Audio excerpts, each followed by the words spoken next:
and welcome back to the United Stand. It is the countdown to kick off as Manchester United face Sunderland before the international break, and Ruben Amorim is in desperate need of a win. He's in desperate need of a good performance, and there's a lot of rumours circulating that if Ruben Amorim doesn't win this game, he could be in trouble. He could be losing his job. Mixed reports out there, but what we want to see as Manchester United fans, of course, is a win and a good performance. So let's break it down. Let's get into it. We've got Ricky back, which I'm buzzing about, and I'm sure you guys are as well. And we've also got Mr. Mords. Yeah, back again.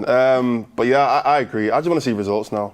Like, at the start of the season, it was more about performances, but it's getting to a point where, like, come on, let's just get 3 points. Let's just get 3 points. But yeah, that's what I want to see. Do you think we've got to the point with Amorim, and it is so early, that it's one of them where you can't really recover? Do you know when you got to that point with Ten Hag where you could just tell, like, every game he was doing everything he could to sort of, like, at least, you know, get the points that was needed, and maybe the way that he was playing, the plays that we were picking was a little bit strange, and maybe not what he would have done if he actually wanted to be consistent in the way he wanted to play? Amorim's not going to change the way he wants to play, but do you think he's got to the point now where he's under so much pressure that he's not got that freedom to actually explore, to go in and play the way he wants to get these results, and he's not got the patience of everyone anymore? Yeah. It's hard to say, like, it's fully too late, because I guess you can never say never. We could go and win our next 10 games, but, you know, I obviously highly doubt it. But I do feel like it is at a point where even if we were to get like let's say we win today, all of a sudden next game's Liverpool, and it's like, well, is that a throwaway game because it's Liverpool? You know, like, if we lose, are people going to say, oh, but we shouldn't have won anyway because it's Liverpool? You know what I mean? So it's kind of like every game is going to be a difficult game, and every single time we lose, there's going to be more excuses. And I feel like once you start making excuses for every single loss, that's just it. Like, realistically, we can't have a manager who, like I said, every single time we have a game, every single time we have a difficult game, there's going to be more excuses as to why we're not winning. So I just want to see a manager or just a team in general to be able to put in good performances, get 3 points on a consistent basis. What do you want to see today, Ricky? I want to see a good performance, and I want to see 3 points, but with, you know, getting both at the same time is almost impossible for us these days, isn't it? I know where you're coming from about, like, you know, is his job in danger if he loses? You'd expect so at any other club. I mean, look at Postecoglou at Forest. He's only been there 6 games, and they're talking about him going out because they haven't won a game. Yeah. You know what I mean? And you know, you think 6 games is nowhere near enough to implement your style and, you know, and start getting your team playing well. And we've had this guy now for a year, have we now? More than a year? Just under a year. Just under. Yeah. Well, if you look at the team that we're playing today, and it's interesting, isn't it? Sunderland have come up and they've done really well so far. I mean, so some people might have expected them to do well, but I didn't expect them to do this well. They've spent money, they've invested, but it's exciting to see a team come up from the Championship and offer what they have done. And I mean, you know, they're 5th in the league right now, early days, but it still is, you know, a good sign in terms of not having that yo-yo effect from the Championship to the Premier League. But that means for Manchester United that every game is a difficult game. It really, really is. And it's crazy to kind of sit here and say, I don't think there's any team in the Premier League that I look at them and I'm like, oh, that should be an easy day at the office. I see us losing to near enough everyone. Yeah, last year we got lucky with Leicester. And even, that's what I mean. Even when you look back at Ruben Amorim's wins, most of them are against promoted or relegated sides. And then that Chelsea one, it was against 10 men and that's when we got our goals. And I don't want to put a negative spin on it. I thought the Chelsea game we actually did relatively pretty well. So that's kind of a good game that you can look back on. But Sunderland are definitely not going to be a walkover today, and they're definitely going to come here, smell blood, smell that Manchester United are under pressure, and feel like they can go out there and get a result. And a lot of people will have them down to get a result. If you just look at the comparison between the two teams, wins in all competitions so far this season, Sunderland with 3, 2 for United. Losses in all comps, 4 for United, 2 for Sunderland. Goals scored / goals conceded, we've scored 9, conceded 13. They've scored 8, conceded 5. Expected Premier League goals, see United are way out in front on that with 12.2 and 5.7 for Sunderland. But then clean sheet, 0 for United, 3 for Sunderland. They're in a good position in the league, and they've signed quite a few more players than us this season. But overall, when you look at it, they are better than us. Yeah, the stats that matter, they're winning. You know, the goals scored, the goals conceded, the points on the table. They're the ones that you want to have, and they're the ones that they are beating us in. They're the ones that we have, the important XG, all that kind of stuff. We might be at the top, but it's like they don't mean anything at the end of the day. They only mean stuff if you're like, let's say, for example. What was your analogy, Mods? Oh, bikinis. Ricky weren't here for this one. Oh, basically, I didn't make this up, by the way. You did. Stats are like bikinis. What they show you is interesting. What they don't show you is equally as interesting. But that's literally the thing with United. It's like the stats might show you, oh yeah, we're creating a lot of chances and we're getting touches in the box and we're going forward a lot and all these kind of things. The stats show that, but what they're not showing us is why we're conceding so many goals. Where are those stats? Why are they not the ones being part of there? They're not showing us why, like I said, teams are able to run through our midfield, or we're not able to create as many chances for our striker. That's what the stats are not showing us. So all these, when I'm seeing all these, stats everywhere that United are actually a good team and we're creating so many chances, we're amazing. Why are we not getting the 3 points in every game? Well, what did you make of Ruben Amorim's comments in his press conference? Because I found these really interesting. I'll bring this to you, Ricky. I did do the press conference reaction yesterday, so I'll get your reaction to this. Ruben Amorim, basically, not word for word, but if I sum up what he said, in his opinion, everyone's allowed their own opinion, the system is not the problem. That's not why we're losing games. And he insinuated the problem is sloppy mistakes, players not following instructions, in-game management in terms of the way that the players are managing themselves in-game, switching off set pieces and not performing at a consistent basis through the instructions of what he's asking them to do week in, week out. He said it can't be 1 week the system's not the problem, i.e. Arsenal, and then the next week it is the problem. Now I look back on that and I think 11 months into your period at Manchester United, either them problems should be solved or they should be on the way to being solved. He also mentioned about Sunderland being high up on the league because of last-minute goals and sending offs and stuff. And he basically alluded to the fact fine margins have a huge impact on the table. But then again, I'm like, are you the most unlucky manager alive then? Because we're 11 months in and we've consistently been around the bottom end of the table. So what do you make of that from him? I think it's a load of rubbish. I think the system with those two number sixes not being able to cover the width of the pitch together as midfield players, because you can't, two players physically, it's a physical impossibility for two players to shift all across the pitch covering the full width of the pitch.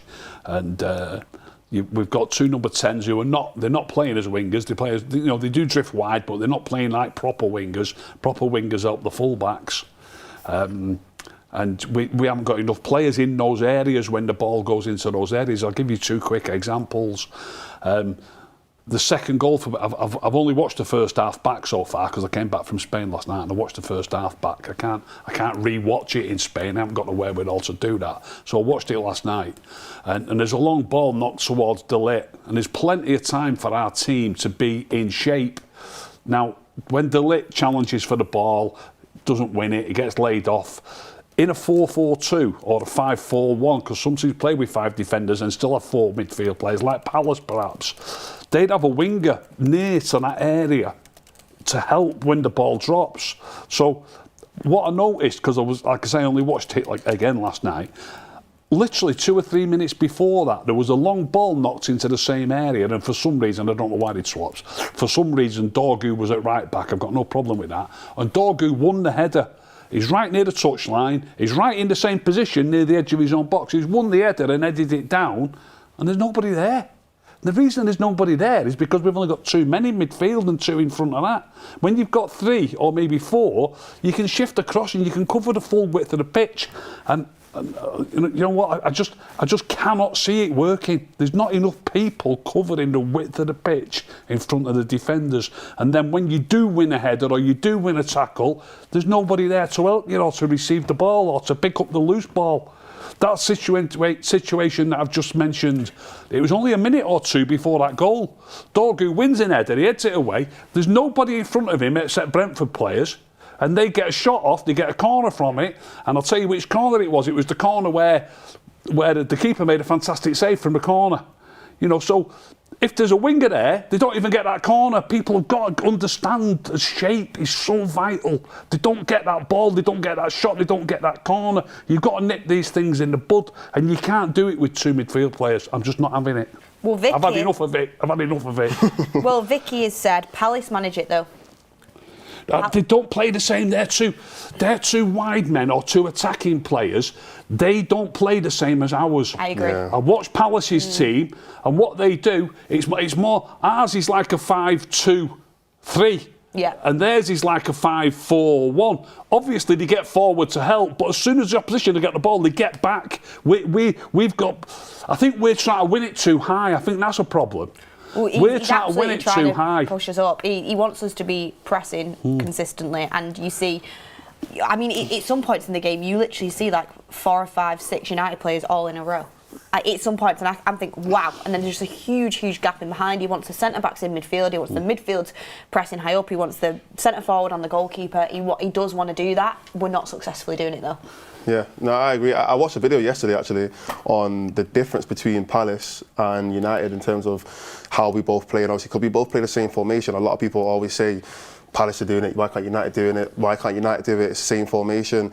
But when you look at, and this is what we keep saying this every single week, and I still don't understand how people don't understand this. It's not about the actual formation, it's about how you're utilising the formation, what are you telling your players to do in that formation, which would determine exactly how many players are in what place. For example, if the ball's on the left-hand side, how many players are involved in the play when the ball's on the left-hand side compared to, for example, from Palace compared to United. When it's United, we try and push our players as far forward as we can. Dorg is playing as a winger for half of the game or for most of the game, whereas in Palace, they've got a lot of players around the ball. So then even if they do lose the ball, there's a lot of players to come back. They're not getting counted on as quickly as, or transitioned on as quickly as United, because they're actually surrounding the ball, which means it's very hard to break down, but also when they're going forward, they've still got a lot of players that can move the ball in like little tight areas. So it's about how you're utilising your players, and like I said, it's a system issue, not a formation issue. It's in-game principles, in-game management, and you know the instructions coming from the manager of where to be and how the players carry them out. So I mean, we're going to try and predict the Manchester United team in terms of who Ruben Amorim's going to pick. I think it's going to be another difficult one, but we have so many of you guys getting your thoughts in. Keep doing that, please, as well, because we want you guys to drive the show. Sarah Barr said, if Ruben got the sack, who would be your preferred manager replacement? Tough, innit? Tough. I mean, well, Ricky's is Sean Dyche, so... Yeah, I wouldn't be against Sean Dyche. Sam Allardyce. Maybe not Sam Allardyce now, a bit too long in the tooth, but sure. We need to... Look, we just need to... I would take Glasner, of course I would. But you're talking about getting somebody from a club. Sean Dyche isn't working at the minute, is he? Sean Dyche, Sean Dyche is absolutely not going to be Manchester United manager. I know, I get that. It's a bit tongue-in-cheek, but it's only a little bit tongue-in-cheek. I know for a fact it's not going to be him. All I'm saying is we need somebody, and I saw him on a podcast saying he'd play 4-4-2, and I'd be more than happy to have a 4-4-2 manager. More than happy. Yeah, so, I mean, he would, but I don't think it's a manager that would massively excite the Manchester United fans.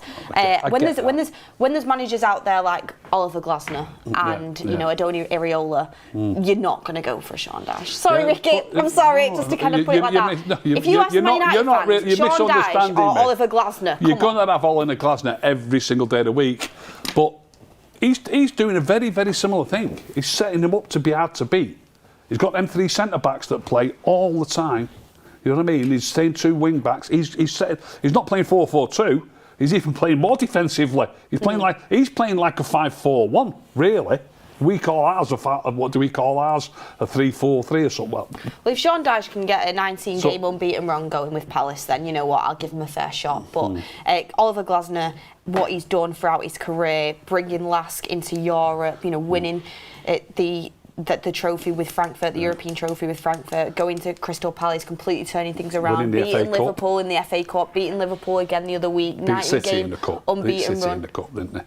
They beat Liverpool. In the FA Cup final, it was City, wasn't it? It was Liverpool, wasn't it?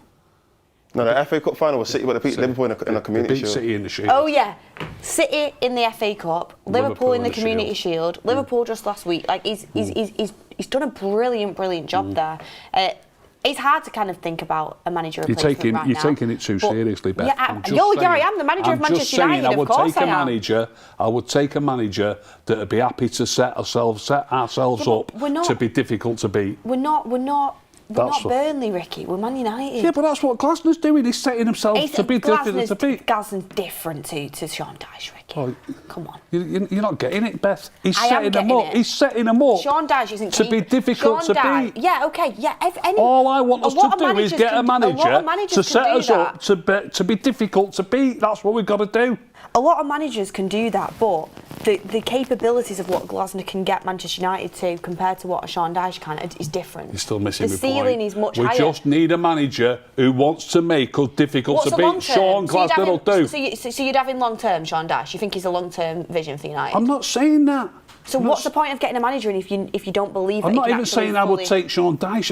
I've brought his name up. You're not grasping it. I've brought his name up. I am grasping it. He's a 4-4-2 man. He's a 4-4-2 man, and if we're in trouble this year and we wanted someone to get us out of trouble, nobody would do a better job at it than him, and we might be in trouble. You don't know that for a fact. No, we don't know that for a fact. But if you're talking on an interim basis, I can understand it more. But if Manchester United are actually looking towards the future, I personally would have my sights set on higher than that. Agreed. Right, okay, let's leave it at that, Ricky. Right, let's predict the team. Standing there patiently waiting. Yeah, patiently waiting to predict it. Should we kick things off, Mods? Yeah, let's kick things off. Let's go straight in for the goalkeeper. I don't know. I mean, let's be honest, we all kind of want Lamins to kind of get an opportunity to start at some point. I always hear conversations about when is the best time. City probably the wrong time, big game. Chelsea was also a big game. It's Sunderland now. Not to say Sunderland's an easy game because they are a good team, they're above us in the league, but at what point do we look at it and say, okay, now is the right time for Lamins? I don't know. In my opinion, it is now, but I guess the manager wants to kind of protect him almost. But yeah, I would say Sonny Lamins, but I mean, what would you guys say? It's probably going to be Bayern though. I think you'll go with Bayern to get myself to you.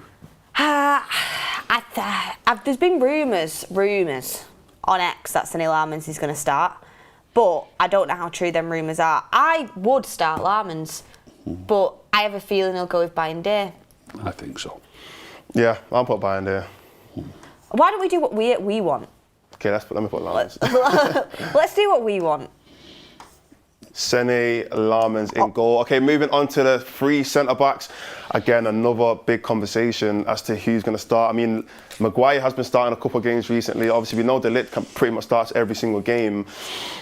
Is Managerial back? I don't know if he's back yet. There's been no word on Nusa Managerial, but I'm going to assume he's not back. I'm assuming, yeah, he's not back as well. So, I mean, look, I'm going to put in De Ligt just as a starting one because realistically he's probably going to play. He's the only player that I feel like is 100% all right, though. Nailed on. You're going to put him centre all right.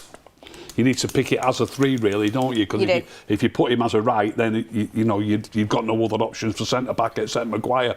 So are you already picking Maguire? So okay, I'm going to ask you, Ricky. Other than De Ligt, who's your first choice? Or let's say De Ligt is on your team. I think he'll go De Ligt, Maguire, and Shaw. I mean, that's what I think he'll do. But what do you want? What would I do?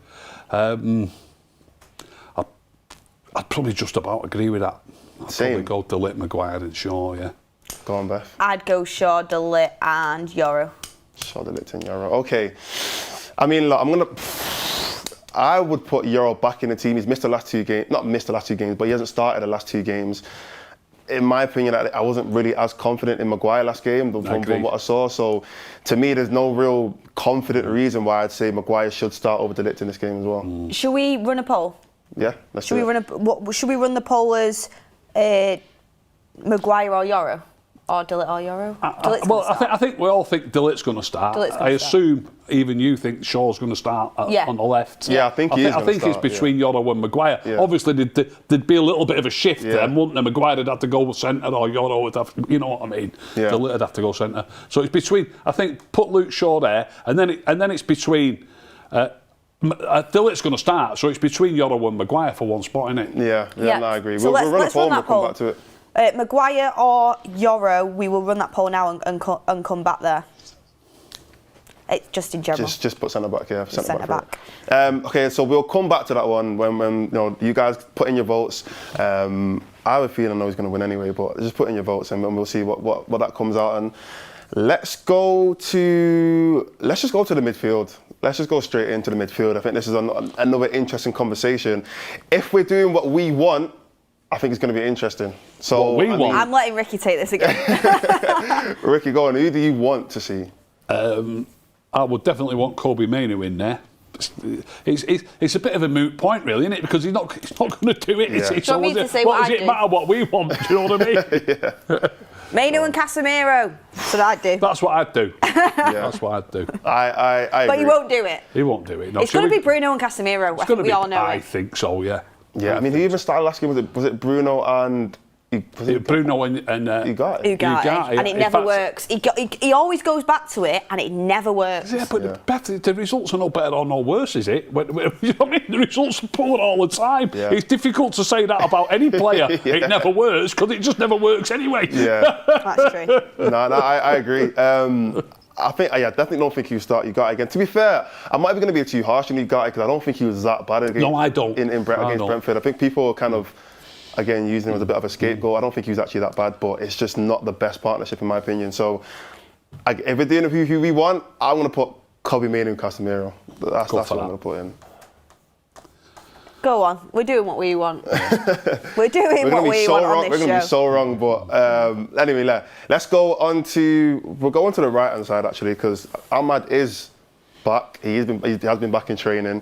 He was obviously out for some family bereavement, but he is back in training. Dalot, he's obviously playing. I don't know. I mean, I thought Dallow's now playing for Brentford, to be fair. After what I saw last game, it felt like he was playing for the other side. Yeah, Dalot. I'm to the point where I genuinely don't want to see Dalot play as a wing back again. Do you know what I was speaking about the other day? And again, because I actually think I don't want to disrespect him because he's a great professional. He's got a top mentality. He works super hard, and I actually think there's a player in there. Under Ten Hag, when he was playing as a full-back, the way he would glide into the midfield and drive through, the way he could carry the ball and invert, he won Player of the Year. But in this system as a wing-back, it just does not work, in my opinion. I understand in the Brentford game, he was probably rusty, he was thrown in, come back from injury, but that performance was really, really poor. A lot of people's were, but that one really stood out to me. If you perform like that, you cannot be starting the next game. As much as there's qualities about him I like, he can't be starting for me. What options have we got? Ahmad. And that's it. Yeah, I'd be starting Ahmad But personally. do you not think you might want Ahmad as a 10 or have you got your mindset on your 10s already? Okay, go. I don't think he wants. It's not that I don't think Ahmad can't play there. It's just I look at the plays that he's got and I think he just prefers all of them. More options there. Over Ahmad. I think he'd rather Mount in there. I think he'd rather Cunha, obviously in Bumo. He probably would even rather Bruno, but he wouldn't admit it in the 10 as well. So if Mazraoui's Bruno, fit, you'd think he might play there, but I don't think he is. We've not got Bruno as a midfield player today, though, have we? So are you going to put him in as a 10 or are you You have to wait and see, Ricky. You have to wait and see. Go on, let's go with Ahmad on the right then. Ahmad. Yeah. Can't wait, can you? No. Can't then on the left, I mean, I'm going to put Dorgu just because. Yeah, I think he'll keep his place. Nobody else there. But I don't actually mind Dorgu there either. It's not really a case of I wish I had somebody else. I'm perfectly fine with Dorgu playing. We'll come back to let me see what the poll is saying. It might be I may as well just do it. The poll is pretty much a landslide. 91% Lenny Yoro and 9% Harry Maguire. That's mental. That's more than there was. There was 88% when it was Yoro v Shaw the other week. He went to 60 odd last week. Yeah. I'll have to keep that going. Okay, and now going on to the 210 positions. I mean, who do we actually put in here now? Because Cunha is back. He did play obviously part of the game against Brentford. Obviously, I'm going to start off with Mbeumo because I think he definitely has to play and he will play. Yeah. So he will be the first player I'll put in there. But then next to him, who do we put in? And what are we basing it off? Because if we're basing it off performances this season, that's another conversation based on who do you think is the best player. Now that Ahmad's on the wing, what other options have we got? We've got Bruno, we've got Cunha, Mount. Mason Mount. If it was down to me, out of those players, I'd go Mason Mount, but I really would.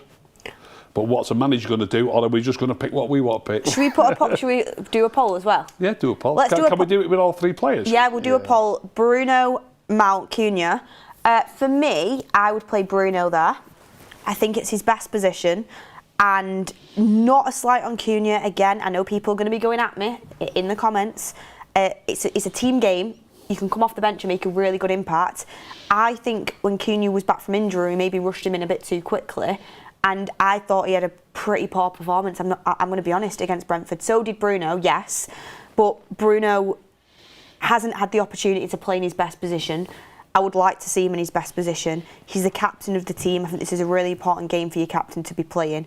And I'd like to get him closer to Sesko, who I would start up front. So I would go with Bruno there personally. But what would you do, Maud?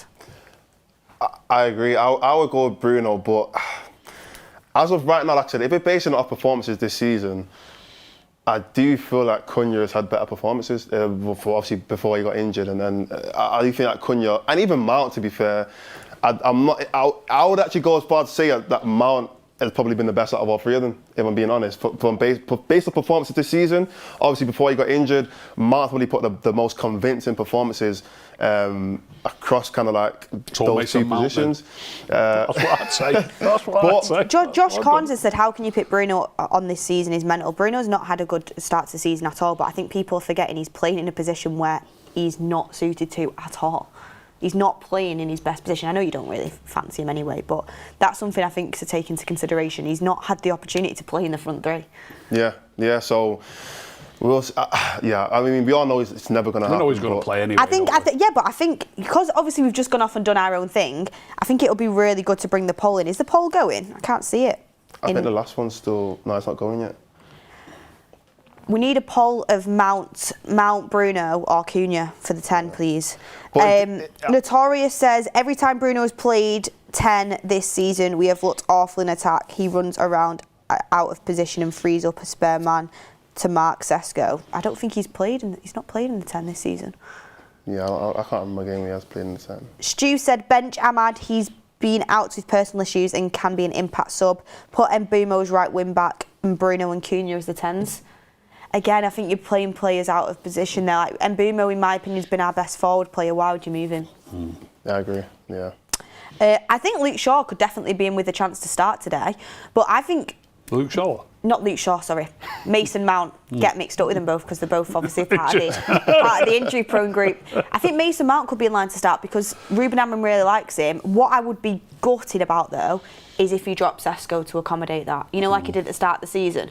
Because I thought Sesko against Brentford, I know that you didn't see much, but he got his goal, he's a focal point. I'd like to see him kick on a bit. What did you make of him against Brentford, Ricky? Well, I've rewatched the first half a little bit more. I watched about the first 55 minutes before they had to switch off, and he was worse than I thought. Oh, really? He was horrendous, yeah. Oh, really? Horrendous. That was my opinion, yeah, what I've watched, yeah.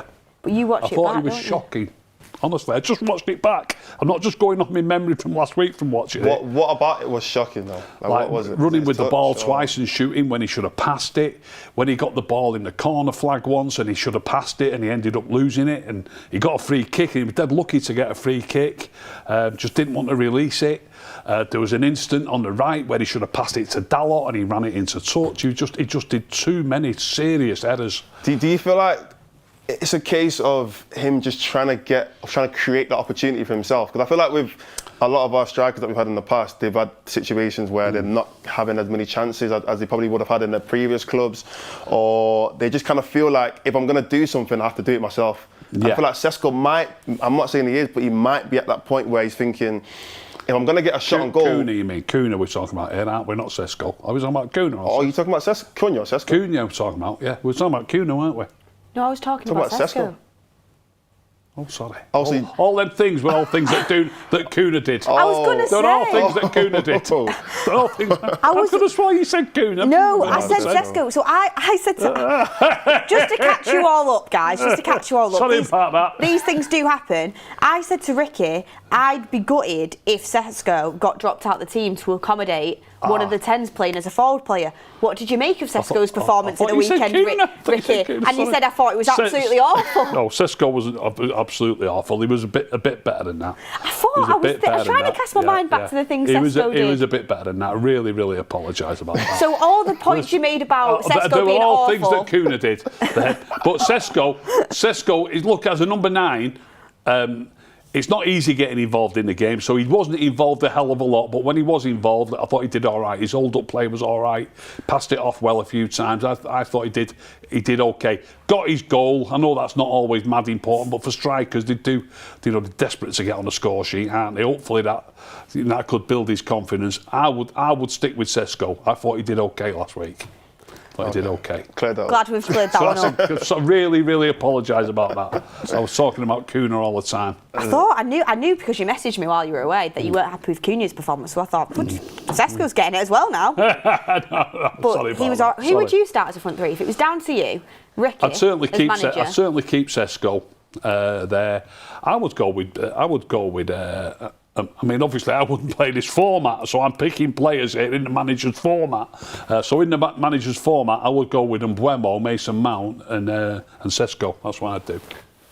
Nice. Do you know what, Ricky? I'd have you as manager over Sean Dash. Let's go to this poll, see what the votes are.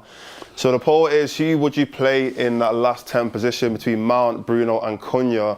It's 18% say Mount, 26% say Bruno, and 56% say Cunha. Amazing, isn't it? Do you know what's shiny new toy syndrome? But do you know what I also think's mad? Obviously, Mason Mount isn't in my starting 11 because I'd have Bruno there. But Mason Mount is, when he's actually played, has probably been one of our best players. Yet he never gets picked in polls like this. Even ever. you're not picking him. Yeah, you're saying he's been one of our best players. He has been. Yeah, he has been. But unfortunately, there's not space for him in the team. No, we'll pick a player who's not playing well instead. So yeah, that is the team. It's definitely not going to be this team today. I can imagine. Well, do you know what's very interesting? Yeah. Simon Stone has just tweeted out interesting team news today.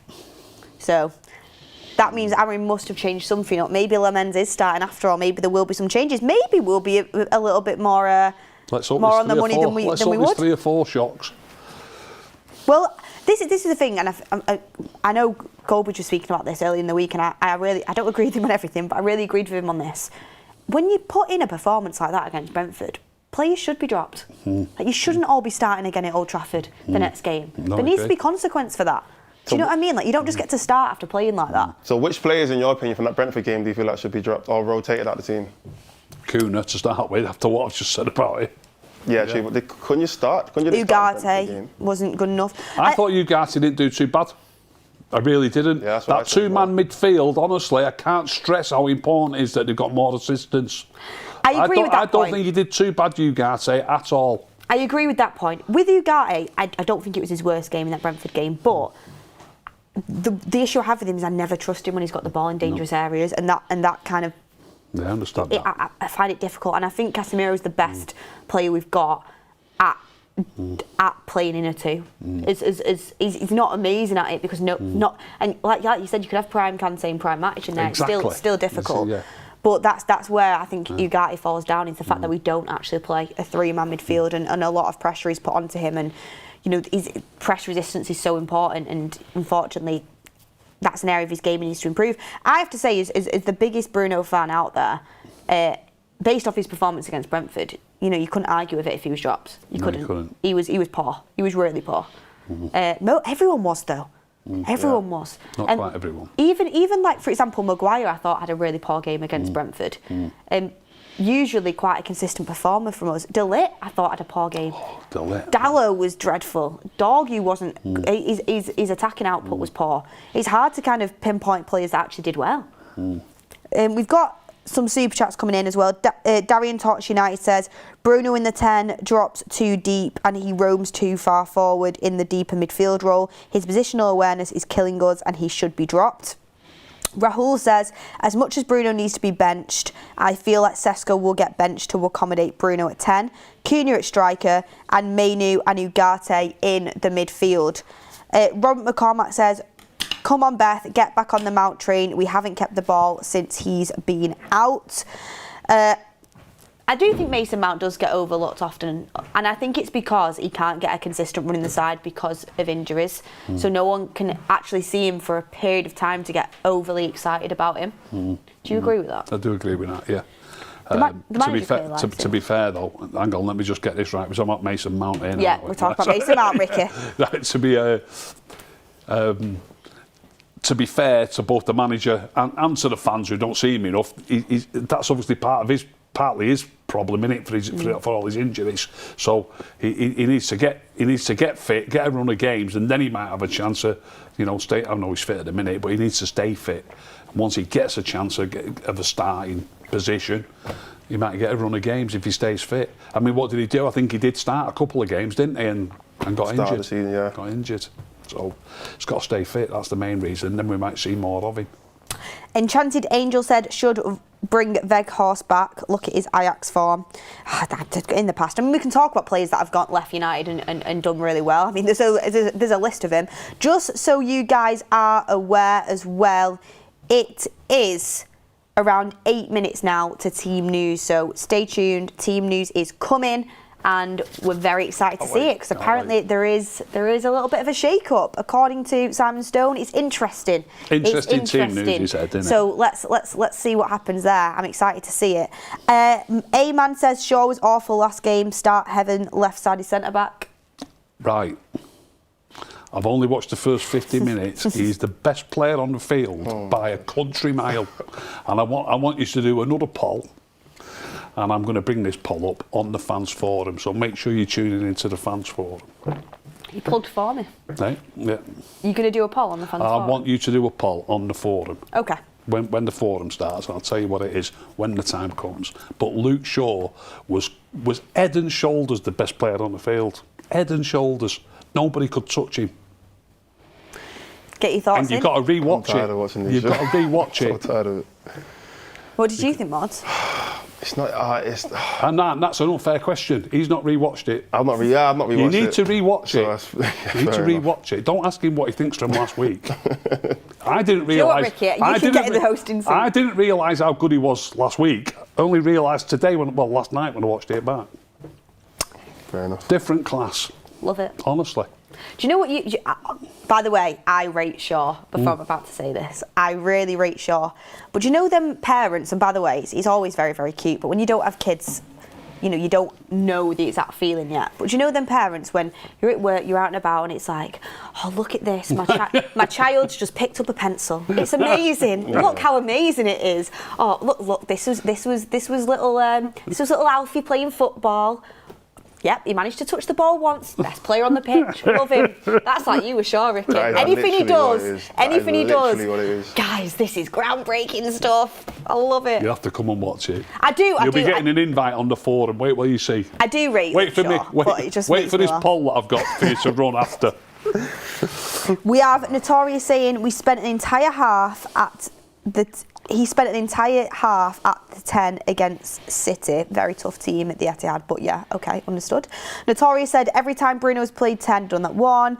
And we have a trader saying Bruno is detrimental, no captain mentality. Sirabar says, in your opinion, what system suits the players we have got the best? If you were the manager, how would you line up in a system? How would I line up? I would line up the way we are at the minute. We've got to make ourselves hard to beat. I'd go in a 4-5-1 with the two wide men being attacking type players, but they've got to understand the defensive roles. Probably Ahmad would be one of my wingers, and probably Mbuemo would be one of my wingers. But certainly a 4-5-1. We've got to fill that midfield up. What do you do, Mads? Very similar. Probably like similar thing, like 4-3-3 or 4-2-3-1. I'd put Casemiro and Manu together. Let him in just in front of the defence, and then we've got a few players that can play across that three those three positions in front of that. You can put Bruno in the 10, you can put Cunha in the 10. The problem is we don't actually have that many left-sided players anymore because we sold all of them. You can still play Mount or Cunha. So we can play Mount or Cunha there, put Bruno in the 10, put Ahmad or Mbuemo on the right, and then obviously Sesko up top. But then, like I said, the formation really isn't going to be the main difference. It's just going to be about telling them what to do. I just tell the players, look, this is what we have to do. We have to all defend in a compact way. And the thing is, Sunderland actually do this very, very well. I watched a video yesterday about kind of like why, because I haven't watched a lot of Sunderland's games. I've seen like the Forest game a little bit, and some of the other games, the Crystal Palace game as well. But I watched a Sunderland fan talk about why Sunderland are actually playing decent this season, and it's because defensively their structure is very, very solid. I wouldn't be surprised if Sunderland just sat there for the whole first half and just defended and they just play long balls over the top. Not trying to say they do that every single game, but the way they compact themselves, they did that against Forest in the first half. Forest had like 60-70% possession, and they had no shots on target. Because it's Sunderland just sat there and said, we're going to let you do what you want, and we're going to be compact, we're going to be very, like I said, structurally organised, and we're just going to make it difficult for you to kind of play your game. And that's what we kind of need to do, but we don't really do that. Because sometimes we do have possession, sometimes we don't have possession. The games that we don't have possession, we just seem very easy to play against. And when we do have possession, it seems like we're very easy to be counter-attacked on and transitioned on. So we just need to be a lot more structured in the middle of the pitch. I've just had it in from somebody I trust massively that Lamens starts today. Right, maybe that's so interesting let's see. news. If that's the only interesting news, it's boring. Look, we take what we can get, Ricky. I've been waiting for Lamens to start ever since he came in. If that's the only interesting news, I don't think that's boring. I think that's pretty good. It is stuff. interesting. It is interesting, but desperate for a bit of a shake-up in the outfield position. I mean, I hope so, but I take what I can get considering Amorim barely ever changes anything. And then had Bayern way past is welcome, in my opinion, in that starting role. I mean, we've got nearly 9,000 of you guys tuning in right now. Thank you so much. Make sure you smash a like on the video. It really does help us. Get your super chats in. Team news is coming in literally 3 minutes time. We are so excited. And don't forget as well, once you've watched all of our coverage on the United Stand today, we've got some good stuff coming up. We've got the watch along, we've got the fans forum, we've got the final score. You've got to stay tuned and watch all of that throughout the game. Rain or shine, whether we win, whether we lose, you'll stay with us. After you've got that, you've got Chelsea versus Liverpool on That's Football, and tomorrow Newcastle Forest, where Andy's already under pressure.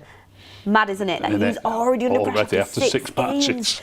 It's crazy stuff, but make sure you stay tuned. They are both going to be 2 super exciting games. So head over to That's Football, put your notifications on. But for now, stay with us as Team News is coming in 2 minutes' time. Are we excited, everyone? Can't wait for it. My thing with Lamens, Skinner's like, this kind of is the biggest, and I feel like that's going to be the biggest news anyway about this team.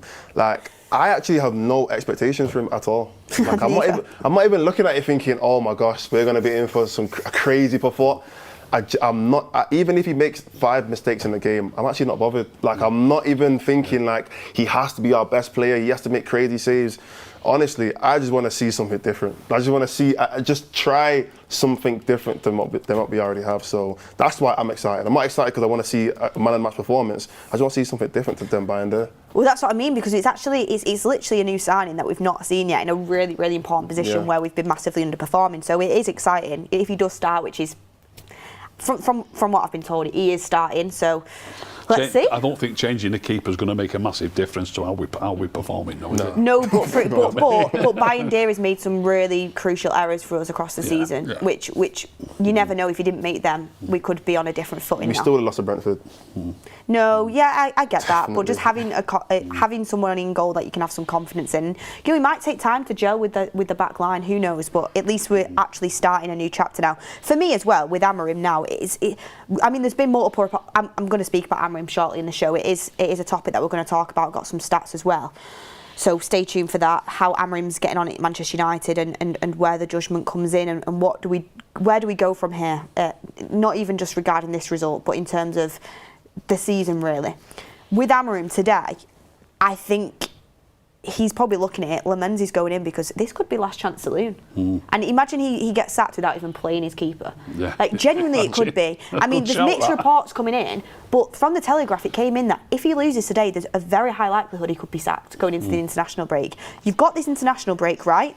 You've got this international break, and then there's so many fixtures heading up to Christmas. You either do it now or it's going to be tricky. So I think he's probably just going to go today with a team that he's like, I've got to do something to get me the points and get me over the line. What is, in my opinion, there's actually there's no like players who can, like, I get it, Lamens might make some kind of difference, but there's no real big difference that's gonna. Is the team out already? Yeah, we've got the team. Let's do it. Oh, come on. The team is out, everybody. So this is your Manchester United against Sunderland starting 11.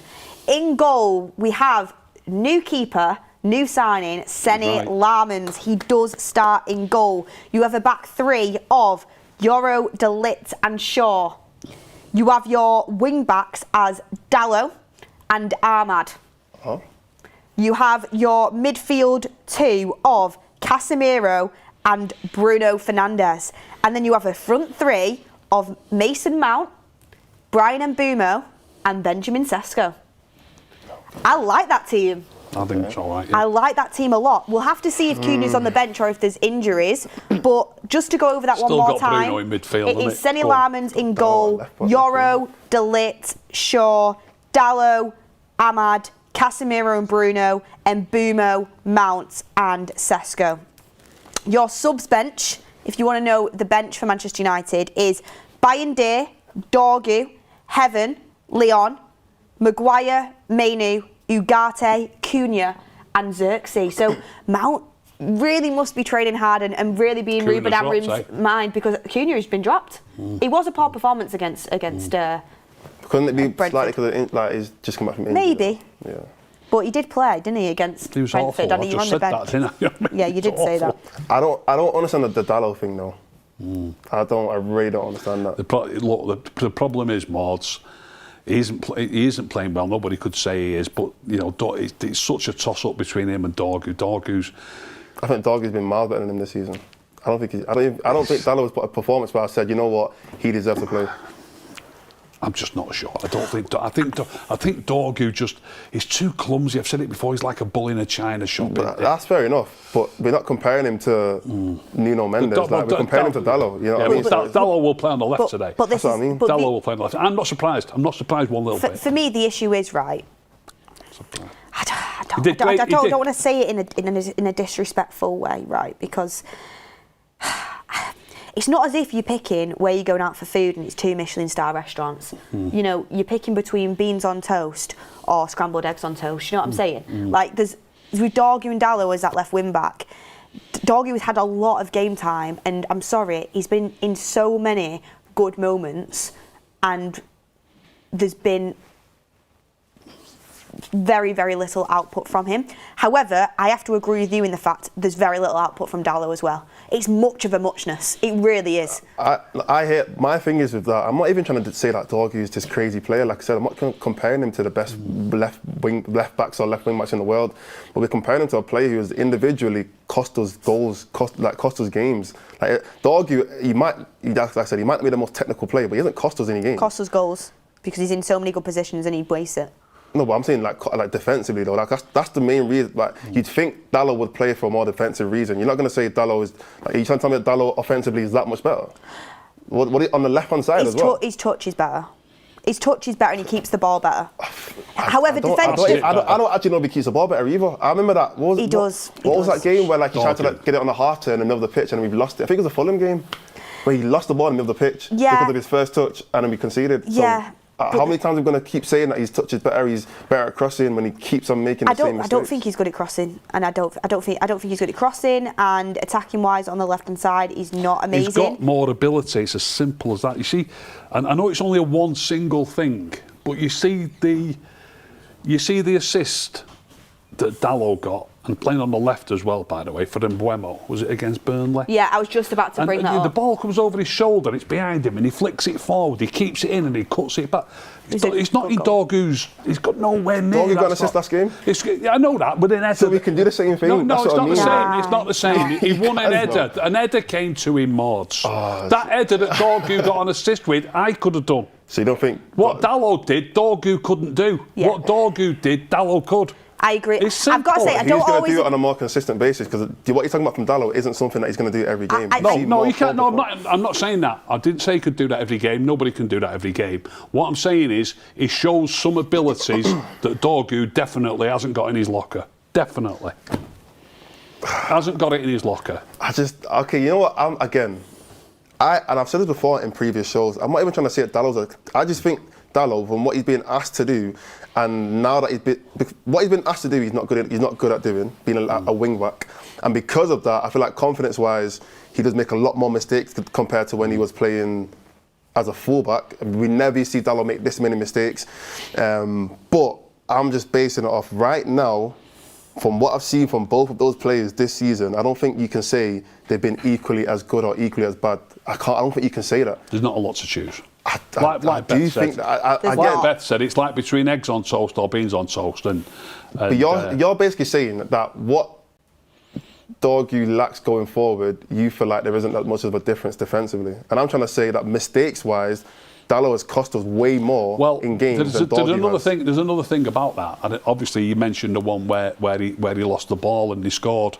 The thing is, and I know I've just mentioned one where he did well and we scored, but it's easy to remember a player losing the ball and the opposition score, right? Now, outcome, what's it called? That phrase I always use, outcome bias. You don't remember the ones where people have lost it and the opposition haven't scored. He probably loses it just as much, but the opposition haven't scored, but you don't remember them. And Dalot probably loses it sometimes when the opposition don't score. But you remember that just because they scored. Doesn't mean he's done any better or any worse. I get what you mean, Not done any better or any worse, it's just that they scored. Yeah. And when I watch the two footballers, I have got absolutely no doubt whatsoever in my mind that Dalot's the better player. No doubt, and neither has the manager, by the way. I'm sorry we didn't discuss this before when we was naming the team. Like, you put Dorgu on, and like I'm saying, like Beth said, there's not been a lot to choose, so I didn't argue with it. But if you'd have said to me, what do you think the manager will do between him and him, I say, he'll go Dalot. I knew we'd go Dalot. He's a better player. It's plain as the nose on your face. But then why don't we use that argument for like all the other positions? For what positions? Pretty much most of the other ones. If we're just going to go with who do we think is a better player, forget about performances this season, then the whole team I'm not is saying very forget different. about performances this season because I don't think there's a lot to choose between. Do you think Dorgu's been a lot better than Dalot this season? I don't think there's anything positive I can say about Dalot this season at all. But is there much you can say about Dorgu? Again, I'm not even trying to say Dorgu has been That's what I'm saying, so why does it matter that much? Because we're comparing a player who I think has been poor. I don't think Dorgu's been poor this season. I think Dalot has been poor. Dorgu's been poor. Poor? Yeah. I think poor's a stretch. You can say he's been average, but you could say he's been poor means that, like, he loses the ball too much. Poor's a stretch. I don't think he's been poor. I think he's just been very like what's it called when you're not really doing, like, you're not impacting the game, like you've kind of just so you know, I think Dallow's been poor as well. I think both players have been poor this season. If this manager gets a bit of a stretch. It's either or for me. I remember when we signed Wan-Bissaka. Do you remember, or have you seen my? Everyone's seen that clip. Like a fish riding a bike. And I said there and then, obviously that manager had signed him. That manager's going to pick him. I said then and then, when a new manager comes in, he'll be the first one out the door, he'll be out of the team. The very first game we played after Solskjaer left, he was dropped, Wan-Bissaka, and not too long after he was sold. Same thing will happen to Dorgu. This is something else, by the way, that we've not mentioned. Dalot's not this manager's signing, Dorgu is. So he's under a little bit more pressure to pick his own signings. He wants his own. So Dallow's got to be a bit better still, if you understand what I mean. Dorgu's his man. That's the case with any manager, Morts. You sign a player, you want to play your players, you want to prove, I've signed him, he's this much, he's worth it. So to leave it, for you to keep somebody out who's the manager's player, you've got to be a bit better still. Yeah. Got to be a bit better I get that point, I get that argument. Look, it's a much of a muchness. If Dorgu was starting today, I wouldn't have said, Dalot should be starting ahead of him. Dalot starting, I'm not going to sit here and say, Dorgu should be starting ahead of Dalot. It literally is. This season there's not much to choose, but I can tell Dalot's the best player out of the two. And I can also tell you for a fact that, like you've said, Dorgu's been poor as well. I agree. Then, as soon as another manager comes in, he'll hardly see a game, Dorgu. One point I will make, I think defensively, on the left-hand side, defensively, I think Dorgu's been better defensively. Dalot can lose his man on the left quite often, which does worry me slightly. He loses his man, but there's so many different things, Beth. There's loads of other things. Of course there is, but I just thought I didn't want to go on a full-on crusade onto Dorgu. But do you know what? This is the good thing about debate. Good job we've got you here, Mards. Yeah, I know. And do you know what? Tell you what, the chat agree with you. Did they? Yeah. I think Dorgu's better. Yeah. But I don't. Okay, let's move on. Lambslayer says if Dalot. Oh gosh, I'm not reading that out. Mendo says, drives me nuts having inverted wing backs. There's no width. No other team that plays our system has inverted wing backs. Great point. You've got Ahmad, who's left-footed on the right, and Dalot, who's right-footed on the left. Oh, we think we have. We haven't kicked off yet. We think we have. I think we have. Based off what he's played previously. Yeah. poor Sesko in the middle waiting for a cross. It's never going to come, is it? No, Yeah, no. it's going to be so difficult. Yeah. That's a really good point, actually. Really good point. Wolfie35p says Lamens will hopefully give the defence confidence. Hopefully. Hope so. Sterling says, if you could change captains, would you? I say I would, and I would choose De Ligt. No, I won't change the captain. Nope, I wouldn't. Or even Ricky, who's not a big fan of Bruno, wouldn't. I'm shaking my head really because I've been watching De Ligt's performances recently and I'm not as impressed as most people are. Simply, for me with De Ligt, I think when he's on his game, he's our best defender. But unfortunately, he'll play like an amazing game, and then the next game he'll make like too many mistakes and he'll have a shocker. Did you get me message this morning about? I saw your clip yesterday where you was saying we need a new centre back, and we do. But when we did our little pre-season show, you asked us both where do we need a player, and I said centre back, and you both laughed at me. And here we are 4 weeks later or 5 weeks later, you're saying we need a new centre back. But the reason I told you we need a new centre back. I agree, and you saw it before. You saw it before me. But the reason I think we need a new centre back is based off the fact that Yoro is obviously young and he's coming through, but and I think he's established 100%. Yoro for me is a player that I would be starting in the back three. Can I tell you why we need a new centre back? Can I just explain myself? I'll tell you why we need a centre back in a minute. Okay, let me just explain. So Yoro, he's a starting centre back, but he's still young, so you don't want to put too much pressure on him. De Ligt, I think he's probably a mainstay, but he does. But you know, it's not all sunshine and rainbows, but he is a mainstay. Maguire's going to leave on a free transfer. That's a centre back gone. So you've only got De Ligt who can play the central role. Luke Shaw, I love him, but he's too injury prone and it's only a matter of time. Aidan Heaven, young, can't rely on him. Lissandro Martinez, injury prone. And Mazraoui, we've not really seen much of him this season. Injury prone as well at this moment in time. So really the only two reliable centre backs you have are De Ligt and Yoro, and that's not enough. Thank you. That was my point. Okay, even if they're all fit, Crystal Palace have now got 19 games undefeated, and they stick with the same three centre-backs, Chris Richards, Lacroix and Gouet. 3 centre-backs. Gay. We're talking about Crystal Palace here, not Manchester City, not Liverpool, not Arsenal. None of our 6 centre-backs getting Crystal Palace's team. None. Not a chance. That's why we need new centre-backs. Do you think they'd all start in Arsenal's team? It's an interesting point. No, I'm not saying they'd all start in Arsenal's team. What, theirs or our Palace's or ours? Palace's? No, I'm not saying they're getting Arsenal's team. My point being is obviously it's easy enough to say your Arsenal centre-backs are great, Liverpool centre, blah, blah, blah. None of our centre-backs getting Crystal Palace's team. That's a terrible indictment. No, I think right now, yeah, fair enough. If they were all to be in the same team, you'd obviously pick the players that are winning and the players that have a better defensive record. But I just think if you said at the start of the season, you lined everyone up and said pick 3 centre-backs, I'm lucky we would have picked, a lot of people would have picked some of our players over some of their players, but I just think based on performances and based on the way they're being utilised, the Crystal Palace centre-backs are obviously playing a lot better than our centre-backs. So I don't think it's a case of like, they're all way better. It's like you know, Lacroix and Gay. Gay is obviously a very good centre-back and whatever, but their centre-backs are like here and ours are down here. I don't think it's that big of a difference. Ours are just being utilised, probably not in the best way. Theirs get helped a lot by having a good midfield pairing right in front of them. And as well, that obviously helps a lot. So I think all these things kind of just go into consideration as to how well centre-backs play. At the end of the day, if you're a centre-back and you don't concede, you've done a good job. Same with goalkeeper, you've done a good job. However that happens, it's irrelevant. But if you just don't concede, you've done a good job. So, but our team's just conceding. Everyone's going to look worse. I'll finish it with this. They're 19 games unbeaten. In that 19 games, they've played Liverpool 3 times. They've played City in a cup final. They've played Arsenal away in the league. They've played Chelsea away in the league. It's some run. It is some run. If we said to Oliver Glasner, you can pick any one of our centre-backs and give us any one of yours, he would say, no thanks, I'll stick with what I've got. Yeah, of course. Like I said, because they're playing well now. But I promise you, Glasner will go to United at any heartbeat right now. Well, we've got Kyle waiting to come in, but before that, just got some super chats from you guys. Marcus S says, drop Bruno, terrible player, especially in the midfield. He's overrated, play Cobby. We've not even spoke about the fact Cobby's still not going in the team. We will get onto that. Gutted about that. Pommy says, De Ligt is better than Gahey. No, he's. I love De Ligt, but Gahey is top draw.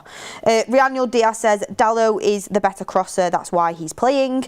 Dan Davies says De Ligt has been our best centre back by a mile this season. No, he hasn't. I'm And sure that's- Arnold Chandra says, I'm seeing 4-3-3 for today's lineup. Larmans is the goalkeeper. Back four of Dallo, De Ligt, Yoro, Shaw. Midfield of Bruno, Casemiro, Mount. Forward of Ahmad, Mbumo and Sesko. Doubt it. I'd like to see it, but I doubt it. Anyway, guys, smash a like on the video. We now have Kyle joining us, Sunderland fan, tuning in to give us his opinions. Kyle, thank you very much for joining us. Thank you very much for having me on. I mean, you know, I'm not a Man United fan, and I'd be lying if I said I've watched Dick before, but I really appreciate being coming on today, you know? Yeah, Kyle from Devon Mackham's here to give us his opinion. So the first thing I wanted to ask Kyle, and thank you very much for that warm welcome, is are you confident going into the game today? What are your thoughts on Manchester United's situation, the pressure they're under, and how well Sunderland have started this season? Well, you know, you asked me 8 years ago, you know, when we were in the Premier League before, and, you know, it would have been a goal, definitely, you know, 3-4-0 win, I would have said, for Man United, really. But going off now and how Man United are looking now, I'll be very confident. I'm very confident even going into this game. I don't really know what's going on really behind the scenes of Man United. I don't pay too much attention to it, but the result-wise, it's just not looking good, is it? No, it's not. We are really, really struggling. I mean, are you surprised at how well you guys have done since you've come up from the Championship? I know you spent quite a bit of money, got in quite a few fresh faces, but are you surprised at actually how well you've managed to kick things off? Well, yeah, definitely. I mean, to be honest with you, I would have thought that we would have been bottom, and that's not even me being negative at all. We ended last season before actually going into playoff with 5 back-to-back defeats, and I thought we didn't have a chance at all to even be going up. And then we go up, we've made the signings that we have with Xhaka, who I would say is probably one of the best signings that we have made since I've been a Sunderland supporter. And we've built on that, and you've got like 3 of the team from last year that are actually left in our starting 11, with all the other ones brand new players, and we look fantastic. We really, really do, and I'm just so happy with how we've started this season. But yeah, I would never have guessed it. I wouldn't have even thought to bet on it. Well, I wanted to ask you as well about Ahmad. So Ahmad, you guys seem to love him, and he had such a good time at Sunderland with you guys, and you helped him, you nurtured him, and thankfully he's come back to us, and in my opinion, a top player. What do you make of him playing it right wing back? Because I've seen some Sunderland fans question why he's not playing in that front line, because you've seen how good he can be. I mean, I understand why he's there, because who would they drop to put him up where he should be on the wing? I don't know. I mean, there's even times where we played him up front, and even then he played fantastic. But I understand why he's back there, because he wouldn't get a start at all. He is quick as well, he's a fast player, and he's agile as well. So I understand again why he's there, but he's not going to be getting the goal for you at all, where I feel like he really could if he was pushed up front more and be utilised more in the attacking position.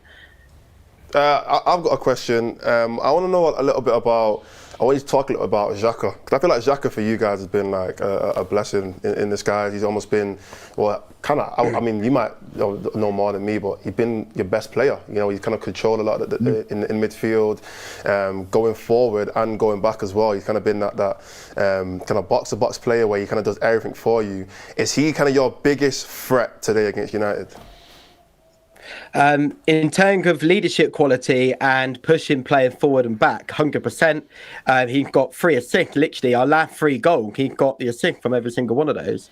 So, you know, he can also help going forward. But you can also see it when a set play, corner coming against or corner for us attacking, same with free kick, that he is leading a line there saying, you know, I have to push forward, come back. And you can see him just right there around that centre area. Yeah, he's not a fast player at all, but he utilises that front middle centre of the attacking / defending. He will happily go forward and back. Yeah, he's not fast, but he's great. I really like Xhaka.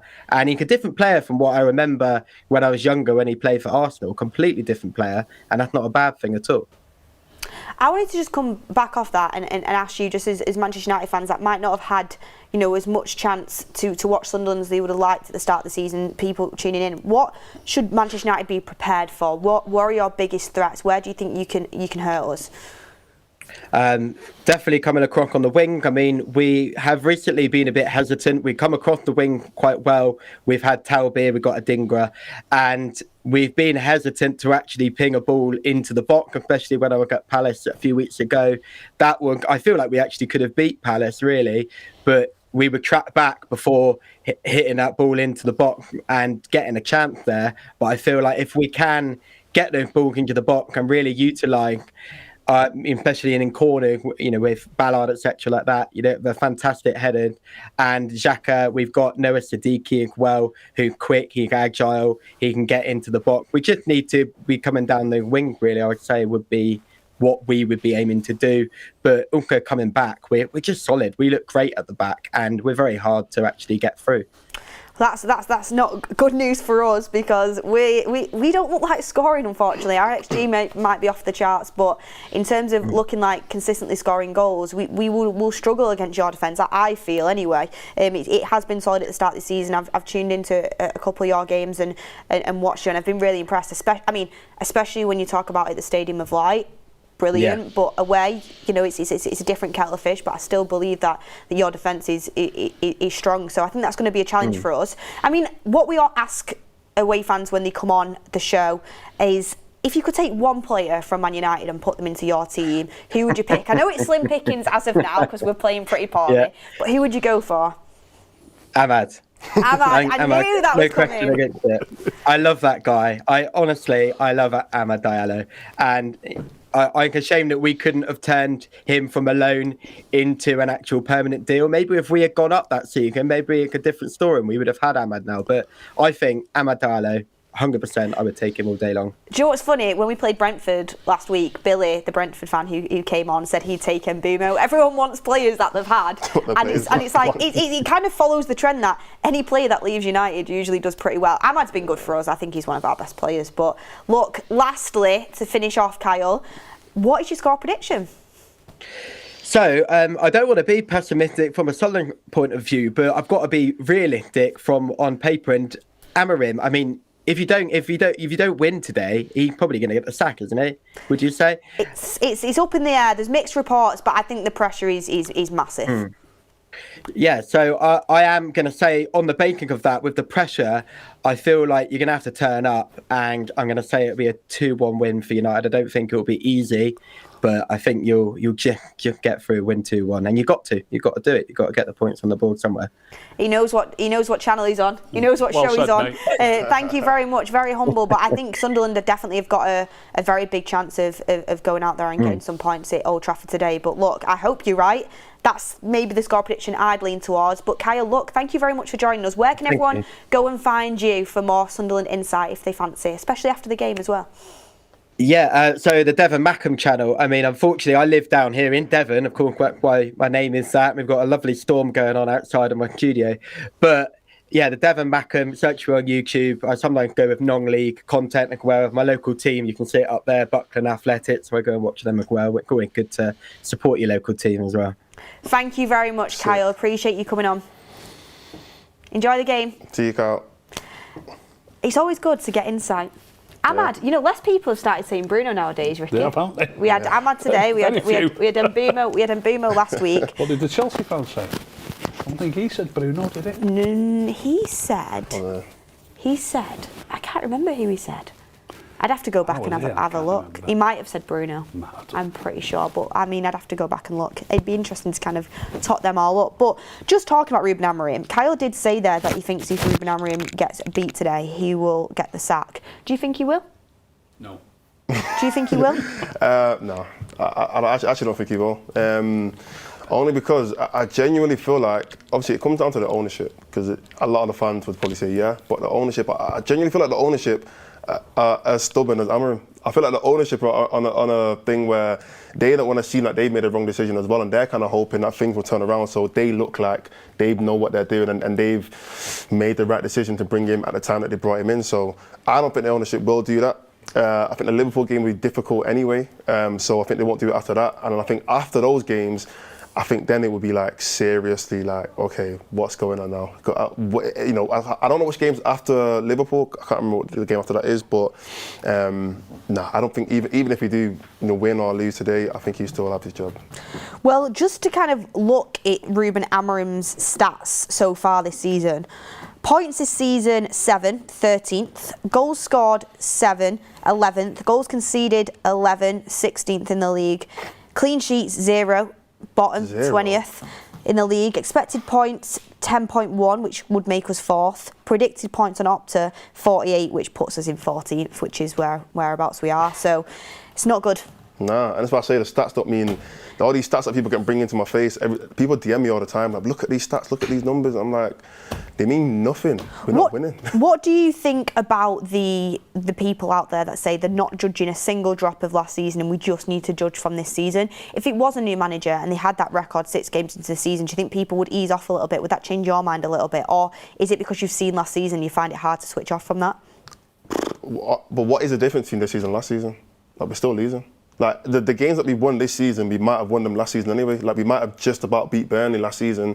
Okay, well done. We might have just about beat Chelsea. I mean, we did beat City last season anyway. So, to me, this season is pretty much a representation of last season anyway. Like, it's not like we're winning loads of games. Like, people move like, oh, yeah, last season is a completely different level. We're just as bad. There's been no real difference. So, I don't see how you can say I'm only judging this season, but the same team, with the same results. Yeah, I think you've said it well. I think it's especially after, you know, how bad it was last season. A lot of people wanted to give him a fair chance, but you needed to see improvement. You really needed to see improvement, and results-wise, we're just not getting that. We are creating more chances, I think, but they're not clear-cut enough for me to really look at it and say, you know what, that's enough to go off. There's nothing in front of my face that is like, yes, wow, we're gonna turn into like a European team that can compete in Europe. We're creating more chances because we've got better players. That's it. That's literally the only reason. We have Mbumo, we have Cunha, we've got Sesko. That's a really good point. We've just got better players. That's literally the only reason. Last season, what did you expect from, I mean, not to be harsh, because Højlund's actually doing all right now, but we had Højlund, Garnacho, Anthony. You know, at the start of the season, we had Rashford for a little bit, but even he barely played under Amorim. We never really saw Sancho play anyway. We've just got better players going forward. That's why we've got more chances created. And even Mount this season has been one of our better players. He was injured for the majority of last season, so that's the only reason why we created more chances. I mean, speaking of Mount, and just so everybody knows, Ricky's had to get up and go. So he's gone, but I think he's predicting a Man United win. I'll tell you that. I think he's gone with a little 2-1 United, but I'll have to double check and bring that in at the end. Yeah. But in terms of Mason Mount, a lot of outrage online that Cunha's been dropped. Do you think it's as bold as that? Because he did play poorly against Brentford, but of course he wasn't the only one. But are you shocked he has been dropped? Am I shocked at Amorim? No, I'm not really shocked. I feel like his team selection every week is always going to be a bit of a debate, and it's always been a bit of a surprise, to be fair. You know what? He has made it very clear that Mount is just one of his favourite players, and he said this from right at the start, from when he first came in. I remember him saying that Mount is one of his favourite. He might not use the term favourite, but he has spoke very, very highly of Mount, and whenever Mount has been fit, Mount gets into the team. We saw it at the end of last season. Mount started the final. There was no reason. I get it, he played well in the semi-final, or was it the quarter-final, one of those 2 games against Bilbao. He had a great game, fair enough. But really, truly, leading up to the final, there's no reason why Mount should have been starting. He was injured for most of the season, but he ended up starting anyway. So for me, I'm really not surprised that Amorim's done that. He's clearly one of his favourite players. Clearly doesn't want to play Bruno in the 10 whatsoever as well, because even with Cunha dropped, he's playing Mount there. It makes no sense. He will not play Bruno in the 10. He just will not do it. He's just shooting himself in the foot, and it's like, there's a level of stubbornness which I'll accept, and to be fair, there's a level of stubbornness which we all kind of wanted at the end of last season when we got with the Ten Hag. We wanted a manager to kind of come in and do something that's like, okay, this is what you know, and we're bringing you in for that. But I feel like he's just crossed the line. Now it's like he's just being, I don't know what the word is, but it's like it's a level above stubbornness where it's like you're making the wrong decisions now. What I will say is if Mount has another good game today, people are going to have to open their eyes to the fact he's probably going to start starting regular in this team. And I know a lot of people have got reservations and prejudgments about Mount because of his injury record, and he's not lived up to the hype that we wanted him to as the number 7. But he is a good player. When he has played well this season. If he plays well again today, it does put the cat amongst the pigeons as who he's going to start in them 3 positions. Yeah, and to be fair, when Mount did get injured, I think it was the Burnley game, Mount and Cunha both got injured. The tempo of the game did change very quickly. It changed very quickly because Mount does bring that energy. I think even the penalty was Ahmad, but there was a penalty call before that where Mount kind of won the ball back very high up the pitch. He's tried to drive into the box and he's got fouled, but then the referee didn't end up giving the penalty. But that kind of energy Mount does bring into the team, which I have no criticisms for Mount. I'll be honest. I think he's been one of our better players. So it just kind of goes down to the manager picking the best team on the day. Like, don't pick favourites, pick the best team on the day. And I think Mount kind of does warrant that. I think Amorim does a mix. He has favourites, like Dalot. Definitely has favourites. Bruno. Yeah. De Ligt, I think, is one of them, but De Ligt has been good, so I understand why he starts. But Mbumo now, which is understandable because he's been probably our best player this season, one of them.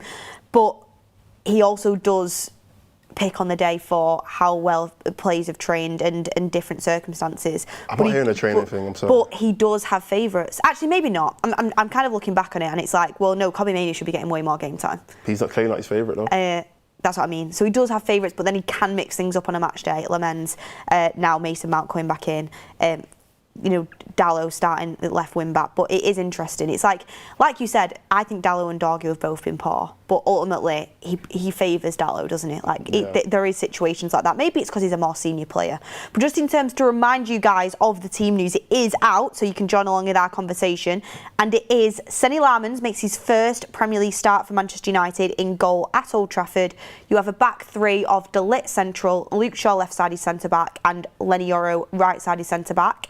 4 across the middle of Ahmad at right wing back. You have a midfield 2 of Casemiro and Bruno, and the left wing back is Diogo Dalot. Your 2 10s is Mason Mount and Bryan Mbumo, and your striker is Benjamin Sesko. So no Kobbie Mainoo again, no Xerxes, Cunha dropped. What do you make of it? Get your comments in.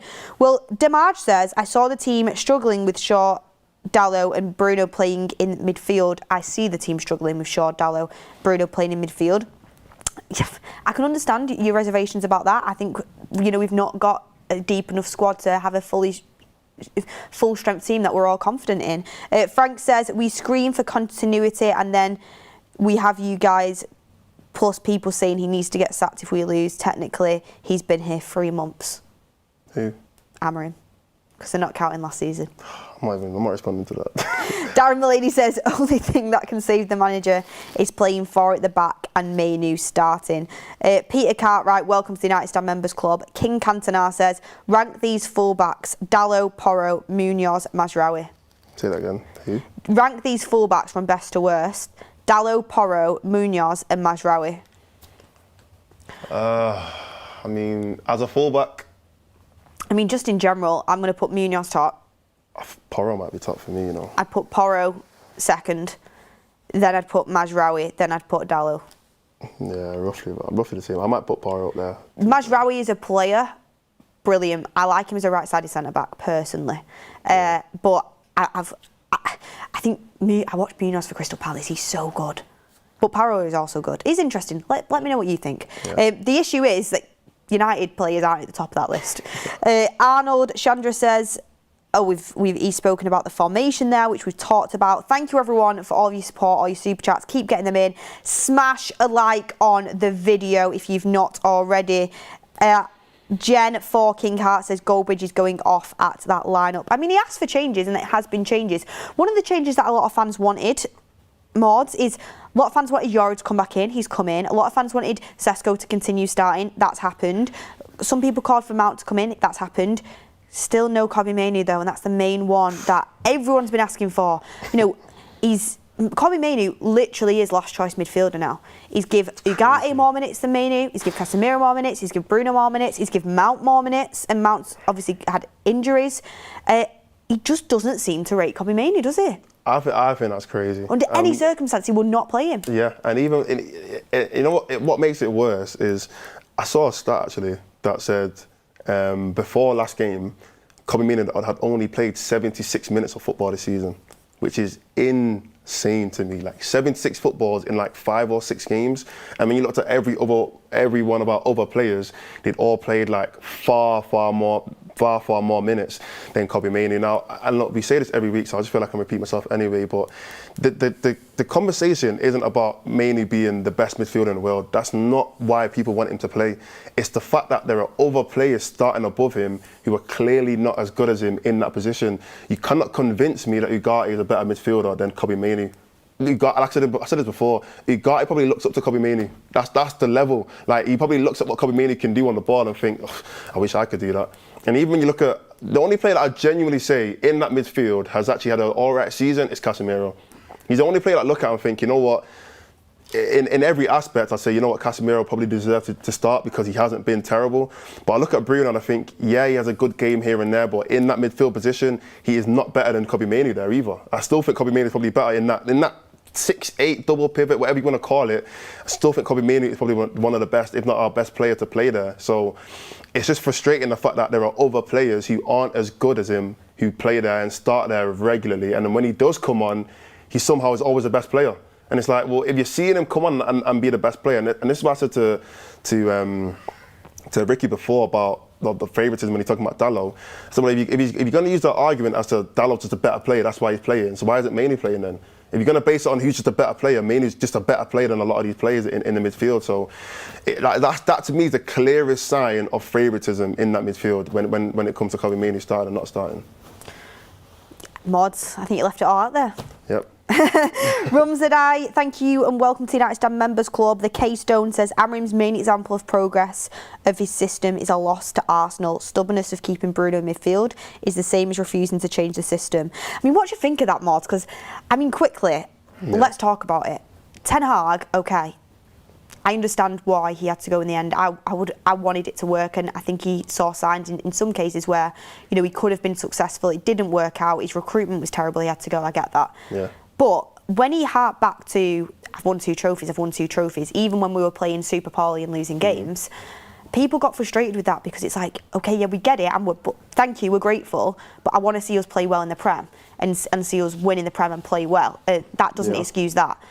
Amorim's thing to hark back to is we played well in the first game of the season against Arsenal, where Arsenal weren't yet at the races, and you still lost. You still lost that game of football. Like, with Ten Hag, it was frustrating, but you've got 2 trophies to your name, fairs. Yeah. Amorim's going back to a 1-0 loss against Arsenal. Like, that's the level, you know what I mean? There is zero, and every game it gets worse, by the way, but there is zero argument for Amorim right now as to why he should keep his job. Like, zero argument. There's nothing that all he can say is, oh, I thought you said you're going to give me time. That's all he can say. You said you're going to give me time, and you haven't even given me a year yet. That's the only thing Amorim can say, because he can't go back off results. Because if you're going to talk about results, how come every single one of the results you're going to talk about is either losses, like you said against Arsenal, or it's just big games where you've almost been saved, like, for example, the City game. You're going to tell me is that one of the games you want to brag about, or what other big games has he won? I can't even think, to be fair, but maybe some of the Europa League games. They're the only real arguments that Amorim can give to say as to why he should still be in the job. And another point I actually want to make when it comes to sacking a manager, a lot of people say that, like, we can't do it again. Why? Like, why can't we do it again? I actually don't understand that argument as to, like, people say, we've done it 5 times or 6 times, we can't do it again, it won't work. To me, that's a very slow way of thinking. That's like saying you've been in 5 relationships. That means no other relationship will ever work for you ever again. Or saying that you've had, 5 driving tests and you failed them. You're never gonna pass for the rest of your life. That makes no sense. You can do something again, and it could work just because you've done it, because you failed a number of times. I get that. It's like, you know, you've had like a few relationships. You're like, oh, I really kind of do want to settle down now, but then you're just kind of forcing it with someone who actually, like, is it going to work in the long term? Like, so but just because I want to settle down, this is the time in my life that I want to settle down, you're forcing it with someone who's not making you happy. And like, your life is dead. It just doesn't make sense. I want it to work so bad. On paper it should work, but it's just not. On paper it's not. And even like in terms of, like, I've seen a lot of people say that, like, oh, we've tried, we tried every type of manager, we can't do that again. Why? Like, why? Please, someone tell me, why can't we try something again? So you're trying to tell me we should never try a Prem-proven manager again because it didn't work with David Moyes, or it didn't work with, who else? Jose Mourinho. Just because it didn't work for those managers who've been in the Prem, it will never work for any other Premier League manager. That makes no sense. Do not get me wrong, look, we have concerns. There's nothing more than I would love to today turn up, unbelievable performance, we win the game, we come back from the international break, we beat Liverpool, we show a good performance or even get a draw, you go on, Amorim goes on a streak, United Strand's getting his haircut, everyone buzzing, and you think, thank God we stuck with him, he's winning trophies and he's doing well. We all want that, but it's just, you've got to see something that makes you believe it can happen, and currently there's nothing I can really see that makes me think that will happen, to be honest with you. But today, we're hoping we win, and we'll get on to our predictions in a second. Just quickly, who's your player to watch? Player to watch. Not really thought about it, but based on the team that's starting today, I'm gonna go with. Let me go with the goalkeeper. It has to be. It's got to be Senny Lammens. I mean, and again, I'm not even watching him because I want to see a creative performance. I'm just happy that we're trying something different. I just want to see what he's about. Can he pass it out from the back? We don't know. Let's see today. Can he go long? We don't know. Let's see it today. Is he good at shot stopping? No. Is he good at claiming corners? We don't know. Let's watch it today and see actually learn a little bit about our new signing. So yeah, it's got to be the goalkeeper. Yeah, well, with Ruben Amorim making 5 changes to his starting 11, quite big, which he needed to do after Brentford. There's quite a few players to choose from, but my player to watch will be Yoro. Obviously, it is Lammens, and he's the big one, of course. Yeah. But mine's going to be Yoro and also Sesko, because Yoro's got dropped for 2 games. He's now back in the team, which I'm excited to see how he adapts to coming into the midfield more. I think it's a role that he can do really well, and I want to see some confidence from Yoro, get his confidence back up, and I think he's so capable and got so much potential that I'm excited to see him. And also Sesko, because he's had a little bit of a rough start to his Manchester United career. In the team, does well, out because of a red card. Brentford gets his first goal, but it's a terrible performance. I want to see a good performance, and for Sesko to get a bit of service, hopefully get a goal in a game that we win. That I think would set his confidence off a little bit and get him on a bit of a run. So excited to see what Sesko does there too. Yeah. Who are your players to watch, guys? Let us know. Get it in the live chat, and we'll read a few of them out. Weekend Bus says, win or lose, here at least our women are in a title charge. Yeah, one thing I will say about United is that the United women's team is doing fantastically well. So shout out to them. And the youth team. Look. Women. We have some more people in the chat saying Mount needs a good game, says Mickey. Yeah, Mount's a great one to kind of watch. Bruno needs to do it in the midfield. I feel like everyone is sort of a player to watch right now for Manchester United because it's that crucial. Yeah, I think Mount is interesting, kind of because of the conversation we had before.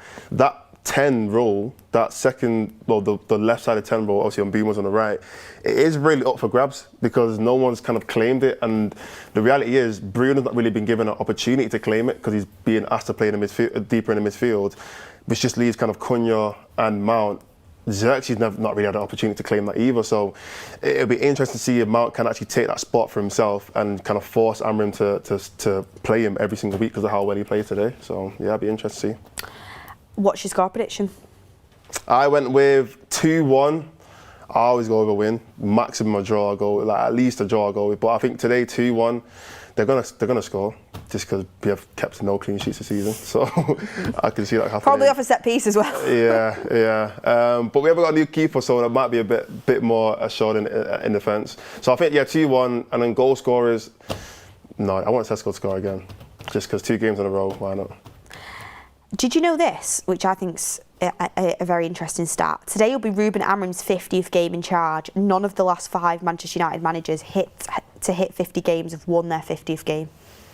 Yeah, but that's so random. So none of the last United managers who have hit 50 games have won their 50th game. How crazy is that? But hopefully Amorim, that'd be a stat. That would be a positive one for Amorim to turn. All the rest is like broken negative record. Yeah. Do you remember like on the shows and there used to be a negative record about Ten Hag every week, and it's the same now about Amorim? I feel like Ten Hag just broke every single one of them, and now it's like Amorim's having a very, very, very good go at it. I did see a stat though that was about the win percentage of all of our managers, like for I think ever, including Alex Ferguson, all those managers for their first 33 Premier League games, and Ten Hag was by far the best at like 70% it's so much higher than everybody else. I think Amorim wasn't even the lowest. Actually, was he the lowest? He probably was the lowest, actually. He probably was the lowest. He's like right at the bottom. But Alex Ferguson was even too much higher than Amorim. Yeah, as much as Ten Hag broke some bad records, he had a really good start. Anyway, he's been and gone. Yeah. It's been and gone. His recruitment absolutely killed him. Yeah. Score prediction, my score prediction, I've gone with 2-1 to United, same as Maud's. I think we'll concede, but at Old Trafford we'll just have enough to get it over the line. Ricky's gone with a 2-2, you can see in there. No one's gone with a loss. Can you believe it? Greg, I'm surprised. Do you know what? At least we've still got, we've still got a little bit of something back in us. Yeah. We've still got a little bit of hope, a little bit of positivity. But look, everyone, Goalbridge is now live, so make sure you go and head across there and go and watch the watch along. What I want to see today in this Manchester Storm Amy, I want to see a slide tackle. I want to see a bit of grit.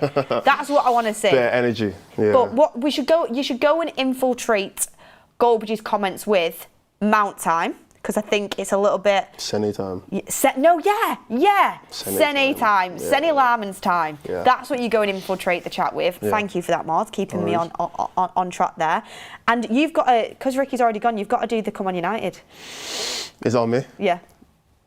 Come on, United! Woo! We've got it. So thank you, everyone, for watching. Go and head over to Goalbridge's Watch Along, and we will see you shortly on the Fans Forum.